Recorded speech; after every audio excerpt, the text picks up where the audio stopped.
होता है, उसका इतिहास, वर्तमान और भविष्य। देखिए हर बड़ी खबर जिसमें होगा तथ्य, तर्क और सबूत। देखिए पूरा सच प्रखर श्रीवास्तव के साथ सोमवार से शुक्रवार शाम 7:30 बजे सिर्फ डीडी न्यूज पर।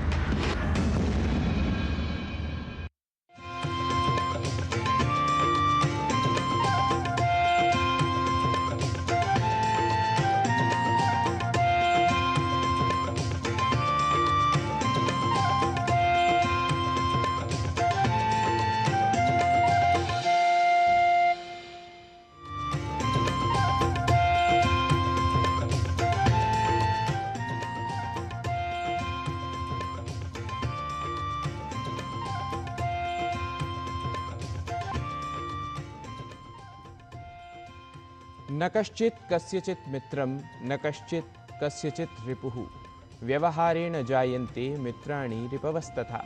अर्थात न कोई किसी का मित्र होता है, न कोई किसी का शत्रु। व्यवहार से ही मित्र या शत्रु बनते हैं। अतः हम सभी को अपना व्यवहार ठीक रखने का प्रयास करते रहना चाहिए। इसी सुवचन के साथ आप सभी का वंदन, स्वागत एवं अभिनंदन सुप्रभातम कार्यक्रम में। मैं हूं आपके साथ गवीश द्विवेदी।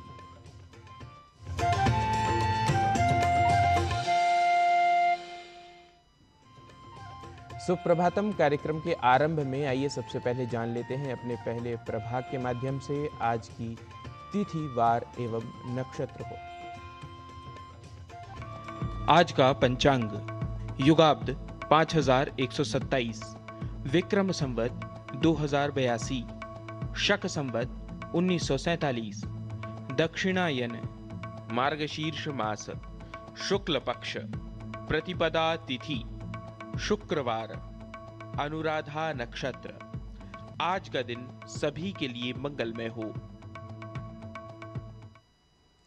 अनुकूल व प्रतिकूल क्या है, इसका ज्ञान हमारे शास्त्र हमें देते हैं।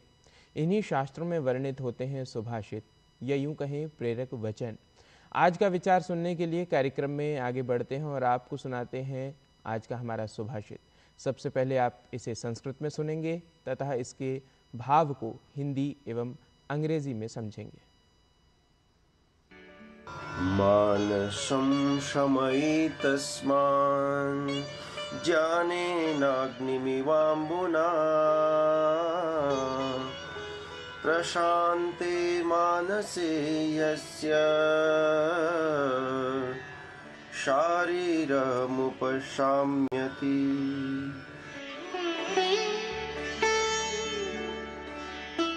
मानसिक पीड़ा से स्वस्थ शरीर भी संताप को प्राप्त कर लेता है।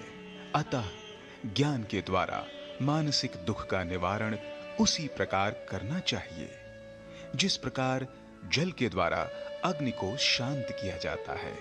मन के स्वस्थ रहने पर शरीर स्वतः ही स्वस्थ रहता है।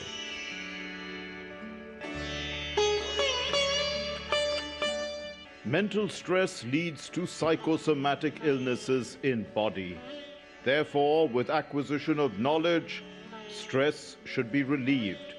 The way fire is doused with water, healthy mind will automatically heal body to make it healthy.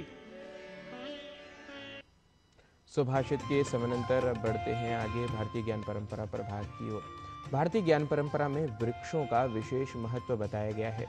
भारतीय संस्कृति को अरण्य संस्कृति भी कहते हैं और ग्रंथों में वृक्षों को पुत्रों से बढ़कर बताया जाता है। प्रकृति के गहन ज्ञान को समझते हुए वृक्षायुर्वेद की भी रचना हुई। वृक्षों का सार्वभौमिक योगदान सर्वे भवन्तु सुखिनः की भावना को चरितार्थ करता है, क्योंकि वे सभी को समान रूप से शुद्ध वायु प्रदान करते हैं और निरोगी रखते हैं। आइए जान लेते हैं भारतीय प्राचीन ग्रंथों में वर्णित वृक्षों के महत्व को हमारी इस विशेष रिपोर्ट के माध्यम से।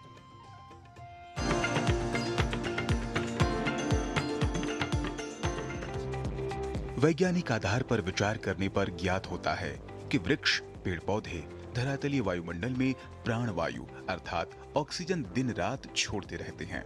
इसलिए भारतीय संस्कृति में पेड़ों की पूजा करने का प्रचलन हुआ। ग्रंथों में वृक्षों को अपने पुत्रों से बढ़कर माना गया है। इसलिए भारतीय परंपरा में वृक्षों के प्रति आकर्षण और संवेदनशीलता है। भारतीय संस्कृति को अरण्य अर्थात वृक्षों की संस्कृति भी कहा जाता है, क्योंकि भारतीय संस्कृति और सभ्यता वनों से ही आरंभ हुई। प्रकृति के विविध स्वरूप को समझते हुए वृक्षायुर्वेद की रचना की गई। भारतीय संस्कृति में वृक्षों की जितनी महिमा गरिमा का उल्लेख किया गया है, संभवतः और किसी देश की संस्कृति में देखने को नहीं मिलता है।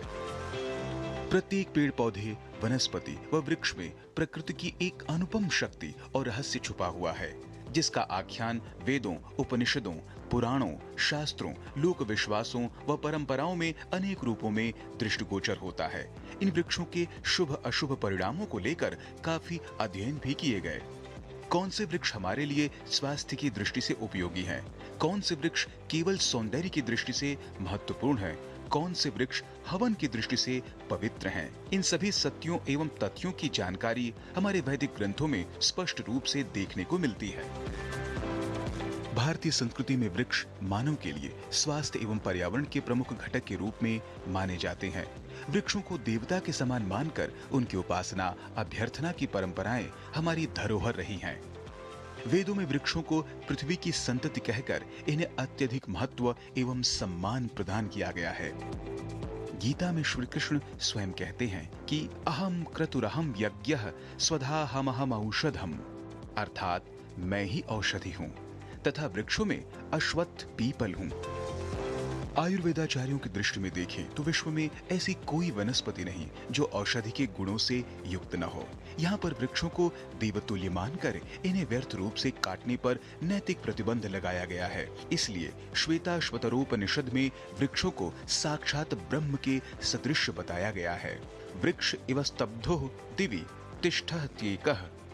महाभारत एवं रामायण में वृक्षों को देवताओं के समान माना गया है और इसका पूजन सामग्री के रूप में भी प्रयोग किया जाता है। महाभारत के एक पर्व में कहा गया है कि पर्ण और फलों से समन्वित कोई भी सुंदर वृक्ष इतना सजीव एवं जीवंत हो उठता है कि वह पूजनीय हो जाता है। एको वृक्षो ह्यो ग्रामे भवेत पर्ण फलान्वितः। संस्कृति संवेदना से पनपती है और हमारे अंदर वृक्षों के प्रति जब तक गहरी संवेदना संप्रेषित नहीं होती तब तक पर्यावरण का शोषण एवं दोहन होता रहेगा। इसके लिए आवश्यक है एक सर्वोपरि अखंडित अनुशासन की।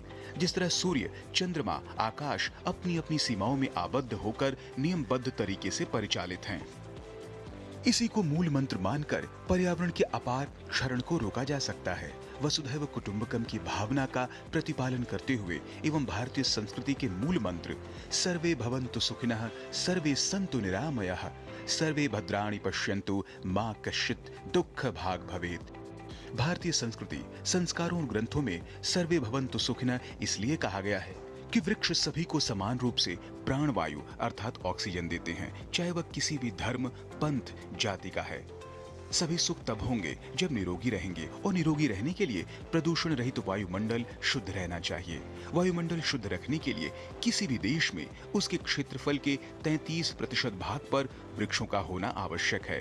भारतीय संस्कृति में वृक्षों को काटना पाप माना गया है और पूजा पद्धति में वृक्षों को सम्मानित किया गया है। राजमंगल पांडे के साथ जनेंद्र सिंह की रिपोर्ट, डीडी न्यूज।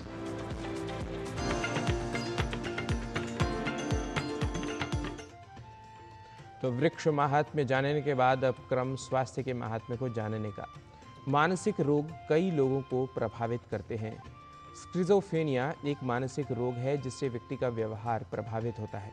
आइए समझ लेते हैं कि क्या है इसके लक्षण और क्यों आवश्यक होता है इसका सही उपचार करवाना।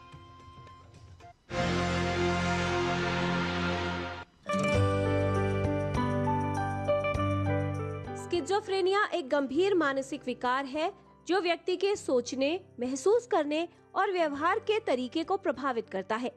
इसके कारण व्यक्ति को मतिभ्रम, भ्रम और अव्यवस्थित सोच व व्यवहार से संबंधित समस्याएं हो सकती है। मतिभ्रम में व्यक्ति को ऐसी चीजें दिखाई देती है या ऐसी आवाजें सुनाई देती हैं जो वास्तविकता में नहीं होती। भ्रम में ऐसी चीजों के बारे में दृढ़ विश्वास होता है जो सत्य नहीं होती। स्किज़ोफ्रेनिया से प्रभावित व्यक्ति वास्तविकता से संपर्क खो सकता है, जिससे दैनिक जीवन में कठिनाई हो सकती है। स्किज़ोफ्रेनिया एक मेजर मेंटल डिसऑर्डर है, यानी ये एक गंभीर मानसिक रोग है और लेकिन इसका निदान संभव है। स्किज़ोफ्रेनिया के जो लक्षण होते हैं वो शक करना, वहम रहना, आवाज़ें सुनाई देना, कुछ आकृतियाँ, इमेजेस दिखाई देना जो वास्तव में एग्जिस्ट नहीं करती हैं, स्लीप के अंदर डिस्टरबेंस होना, व्यवहार है वो अबनॉर्मल हो जाना और चिड़चिड़ापन रहना। यानी जो स्किज़ोफ्रेनिया है वो एक न्यूरोडिजेनरेटिव डिसऑर्डर है, ब्रेन से संबंधित मनोविकार या इसको हम मानसिक रोग कह सकते हैं। और इसके अंदर जो लक्षण हैं वो बिहेवियर से संबंधित, मूवमेंट से संबंधित, इमोशंस और भावनाओं से संबंधित लक्षण होते हैं। स्किज़ोफ्रेनिया से प्रभावित लोगों में अलग अलग प्रकार के लक्षण हो सकते हैं। ये लक्षण अपने आप उत्पन्न होते हैं और स्वयं ही चले जाते हैं। इसके अलावा पूरे जीवन काल में ये लक्षण 1 से 2 या 3 बार हो सकते हैं। इस रोग की प्रारंभिक अवस्था में लक्षण अचानक और गंभीर हो सकते हैं। स्किज़ोफ्रेनिया से प्रभावित व्यक्ति में भ्रम की स्थिति, ऐसी चीजें दिखना या सुनना जो वास्तविक नहीं है, सोचने, महसूस करने संबंधित समस्याएं होना, उसके व्यवहार में अचानक बदलाव, अव्यवस्थित भाषण और सोच, अव्यवस्थित व असामान्य मोटर व्यवहार और सामाजिक रूप से अलग रहना जैसे लक्षण हो सकते हैं। 90% केसेस के अंदर इलाज संभव है अगर समय से हम इलाज शुरू कर दें और डॉक्टर के पास जो विशेषज्ञ हैं, जो साइकेट्रिस्ट हैं, उनके पास अगर समय से पहुंच जाएं। इसके जो आरंभिक लक्षणों को देख के ही हमें पहचान लेना चाहिए कि हाँ, ये कोई न कोई मानसिक रोग हो सकता है और उसमें देरी ना करके संबंधित चिकित्सक से जरूर सलाह लें, क्योंकि देरी करने से कई बार बीमारी के लक्षण बढ़ जाते हैं और वो फिर जल्दी से कंट्रोल नहीं होते। जितना जल्दी इलाज शुरू करेंगे उतना ही अच्छा बीमारी के ऊपर हम कंट्रोल और उसका निदान कर पाते हैं। स्किज़ोफ्रेनिया होने पर व्यक्ति को आजीवन उपचार की आवश्यकता होती है। इसके उपचार में दवाएं, थेरेपी और दैनिक जीवन की गतिविधियों को प्रबंधित करने की सहायता शामिल होती है। क्योंकि स्किज़ोफ्रेनिया से प्रभावित कुछ लोग ये नहीं जानते कि उन्हें एक मानसिक स्वास्थ्य समस्या है, इसलिए उन्हें इसका उपचार करवाना आवश्यक नहीं लगता। यदि स्किज़ोफ्रेनिया का सही उपचार न किया जाए तो इसके लक्षण गंभीर रूप ले सकते हैं। दवाइयाँ हम इसमें देते हैं, इसके अलावा हम उनकी साइकोथेरेपी भी करते हैं, लेकिन मुख्य जो इसका इलाज है वो दवाइयों के ऊपर आधारित है। दवाई लंबे समय तक चलती हैं।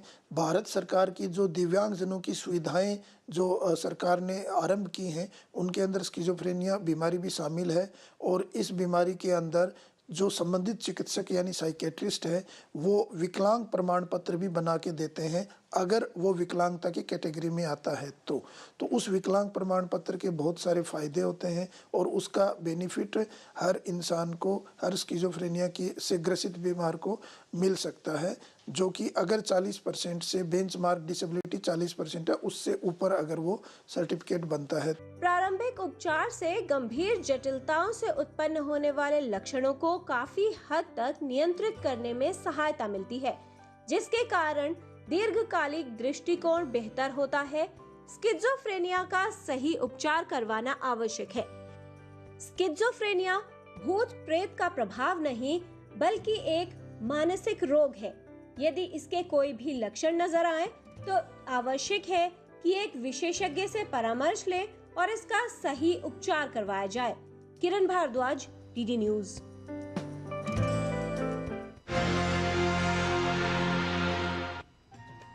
और स्वास्थ्य मंत्र के बाद अब बात करेंगे योग की, लेकिन उससे पहले कार्यक्रम में ले लेते हैं एक अल्प विराम। आप कहीं न जाइए, देखते रहिए डीडी न्यूज, जल्द लौटेंगे।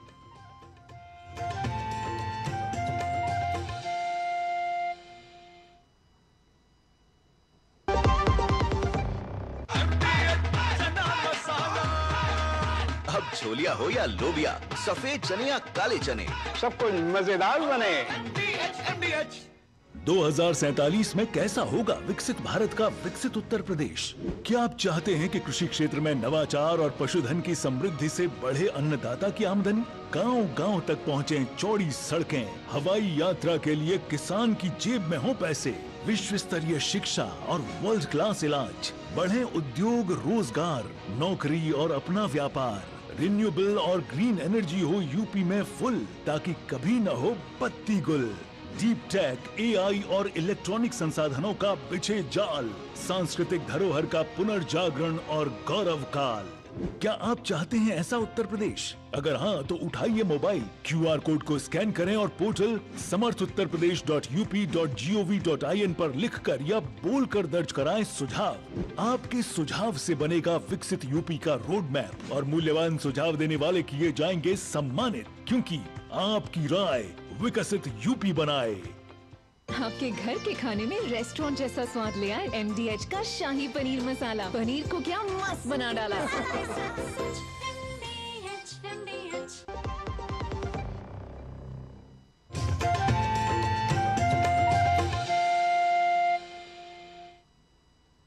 और विराम के बाद पुनः आप सभी का स्वागत है सुप्रभातम कार्यक्रम में। योग स्वस्थ जीवन के लिए अत्यंत आवश्यक एवं प्रभावी है। नियमित योगाभ्यास करने से शरीर में ऊर्जा का संचार होता है। आइए योग प्रभाग में देख लेते हैं कुछ यौगिक क्रियाओं को जिससे हम ऊर्जावान बने रहते हैं। हमारा आज का विषय है कि हम दिन भर ऊर्जावान कैसे बने रहें। अपने आप को ऊर्जावान बनाए रखने के लिए आइए हम सीखते हैं 2 मुख्य आसन, जिनमें से पहला है पर्वतासन।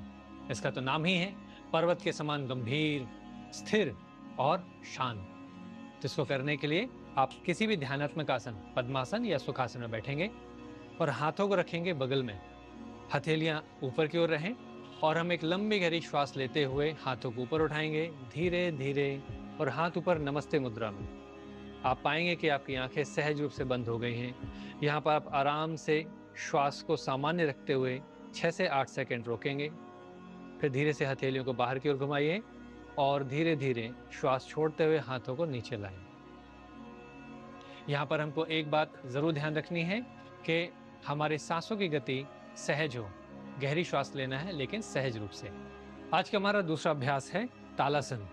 इसके लिए आप आराम से पैरों के बीच में एक पैर का फासला रख के खड़े हो जाएंगे, हाथ बगल में है। सांसों को सामान्य रखते हुए गहरी श्वास लेना है। दोनों हाथों को हम सामने से ऊपर की ओर उठाएंगे और साथ ही साथ अपनी एड़ियों को भी उठाएंगे, मतलब हम अपने पंजों के बल खड़े होने वाले हैं। ये सब हम आपको करके दिखाते हैं। इनहेल करते हुए श्वास लेते हुए हाथों को ऊपर उठाएं, एड़ियों को ऊपर उठाएं और सामने एक स्थिर बिंदु पर अपने ध्यान को केंद्रित रखने का प्रयास। यहाँ पर 6 सेकंड रुकने के बाद हथेलियों को बाहर की ओर खींचिए, हाथों को धीरे धीरे एड़ियों के साथ नीचे लाएं और श्वास छोड़ते जाइए। इस आसन को करते समय भी हम ध्यान रखें, हम अपनी श्वास को भी सामान्य रखेंगे, सहजता से लंबी और गहरी श्वास रखेंगे और साथ ही जब हम हाथों को ऊपर खींच रहे हैं तो एड़ियों को भी साथ साथ ऊपर खींचना है और जब हाथों को नीचे लाते हैं तो एड़ियों को साथ साथ नीचे लाने का प्रयास करना है। तो आज के इस विषय में और अधिक जानकारी के लिए आइए सुनते हैं हमारे गुरुमा हंसा जी को। नमस्कार। दिन भर ऊर्जामय रहना, एक्टिव रहना बहुत ही ज़रूरी है। बहुत डल रहना गलत है, तो उसके लिए सवेरे थोड़ा जल्दी उठना चाहिए।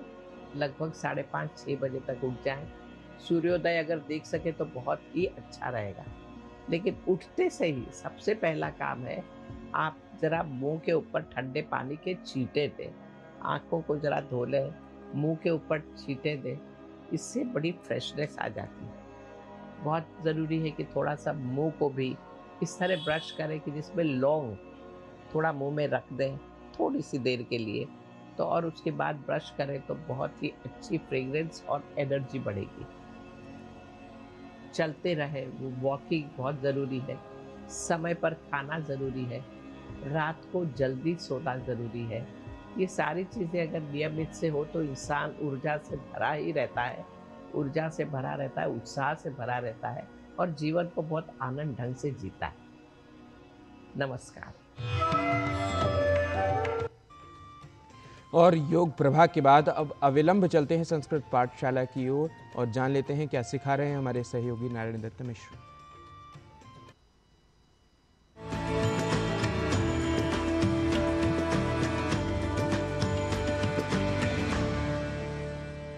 अभिनंदनम अभिवंदनम अभिवादनम च सर्वेभ्यः संस्कृतप्रियेभ्यः संस्कृतपाठशालायाः अभिनवायाम् एतस्यां कक्षायां प्रत्यक्षतः परोक्षतः च संस्कृतं सेवितुं तत्परः अहमस्मि एषः नारायण दत्तमिश्रः। आपने ध्यान दिया होगा कि अहम अस्मि, यहाँ अस्मि बोलने के क्रम में मैंने अस्मि के ई इस ह्रस्व अक्षर का विशेष रूप से अर्थात लघुता के साथ उच्चारण किया है, क्योंकि संस्कृत में अक्षरों का उच्चारण व लेखन होता है विशेष, और विशेष इसलिए क्योंकि यह भाषा परिष्कृत है, स्वतः संस्कृत है, या कहें कि अत्यंत वैज्ञानिक है, यह आप जानते ही हैं। और संस्कृत की इसी वैज्ञानिकता को हम सर्वथा शुद्ध रूप में व्यवहारित कर सकें, इसी उद्देश्य के साथ हम आपके समक्ष आते हैं संस्कृत पाठशाला की कक्षाओं के साथ। इसी क्रम में आज कर लेते हैं ऐसे शब्दों के लेखन के बारे में विशेष चर्चा जो मूलतः संस्कृत के दो शब्दों या पदों से मिलकर बनते हैं, पर इनके लेखन के अत्यंत चिर परिचित व्यवहार को देखकर हम में से कई संस्कृत अनुरागियों और संस्कृतज्ञों को भी यह भ्रांति हो जाती है कि वे शब्द दो नहीं अपितु वह शब्द या पद एक ही है। देखिए, अभी मैंने कहा अपितु। इस शब्द के उच्चारण में तो किसी विशेष भ्रांति या त्रुटि का अवसर है ही नहीं, परंतु संस्कृत और संस्कृत से प्रभावित अन्य भाषाओं के जानकार भी यहाँ अर्थात अपितु को एक शब्द समझकर और कभी कभी तो दो शब्दों की संगति समझने वाले विशेष जानकार भी अपितु को एक साथ अर्थात बिना किसी अवकाश या गैप के लिख दिया करते हैं। यहाँ संभवतः उनका दोष उतना भी नहीं है, क्योंकि हमारे द्वारा अपि और तु इन दो शब्दों को एक साथ ही तो शीघ्रता के साथ उच्चारित या व्यवहृत किया जाता है। पर यह जान लीजिए कि अपि और तु इन दो शब्दों की कोई संधि नहीं हुई है, न ही यहाँ किसी सामासिक शैली का प्रयोग हुआ है कि इन दो शब्दों का एक साथ ही लिखा जाना चाहिए। पर हाँ, पुरानी और नई संस्कृत के पुस्तकों में या कहें कि उन पुस्तकों के प्रकाशन में यह अवश्य अपितु इस श्लिष्ट रूप में ही हमें मुद्रित दिखता है।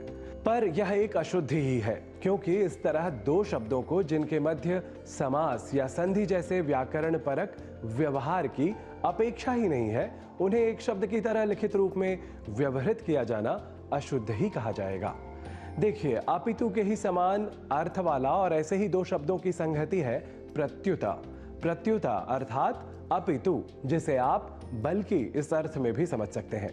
यह प्रति और उत इन दो अव्ययों से मिलकर अर्थात संधि की अपेक्षा के बाद प्रत्युता इस स्वरूप में हमें दिखता है, जो सर्वथा शुद्ध ही है। पर यहाँ अपितु इस उदाहरण में संधि या संगति जैसी अपेक्षा है ही नहीं, अतः अपितु को अपितु इस रूप में लिखा जाना ही सर्वथा शुद्ध या श्रेयस्कर है। वैसे इतने प्रतिपादन के बाद भी कुछ संस्कृत प्रेमियों को यह अवश्य लगेगा कि अपितु का यूं साथ साथ लिखा जाना अशुद्ध नहीं है, आर्ष या निपातन जैसा कुछ है, अर्थात जैसा यह है वैसा ही इसे मान लेना चाहिए, क्योंकि परंपराया यही व्यवहार विद्वानों के लिखे ग्रंथों में दृष्टिगत होता रहता है।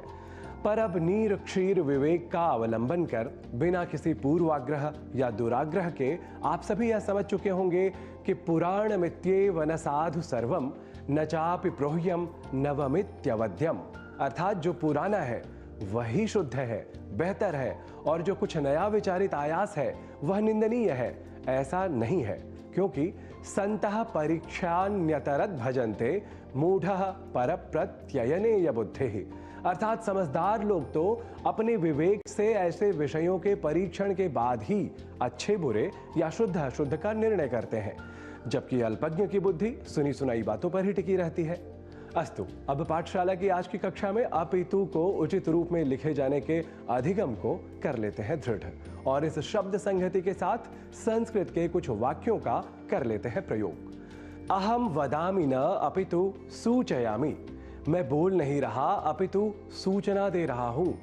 एक और वाक्य है, कालः न याति अपितु वयमेव याताः, समय नहीं बीतता है अपितु हम ही बीत जाते हैं। अब एक और वाक्य का कर लेते हैं अभ्यास। अधुना रात्रि न अपितु प्रभातमस्ति, अभी रात्रि नहीं है अपितु प्रभात है। वारं वारं अभ्यासमेव न कुर्वन्तु अपितु सदा तथ्यम अपि स्मरन्तु, अर्थात बार बार अभ्यास ही न करें अपितु हमेशा तथ्य का स्मरण भी रखें। तो ऐसे ही अन्य वाक्यों के प्रयोग के माध्यम से अपितु को समुचित रूप में लिखने का और इससे जुड़े तथ्य को स्मृत रखने का करते रहे उपक्रम। संस्कृत पाठशाला की अगली कक्षा में हम लौटेंगे संस्कृत से संबद्ध ऐसी ही कुछ भ्रांतियों को दूर करने वाली प्रस्तुति के साथ। तावत् अनुमतिः देया भवद्भिः पुनरागमनाय। नमो नमः।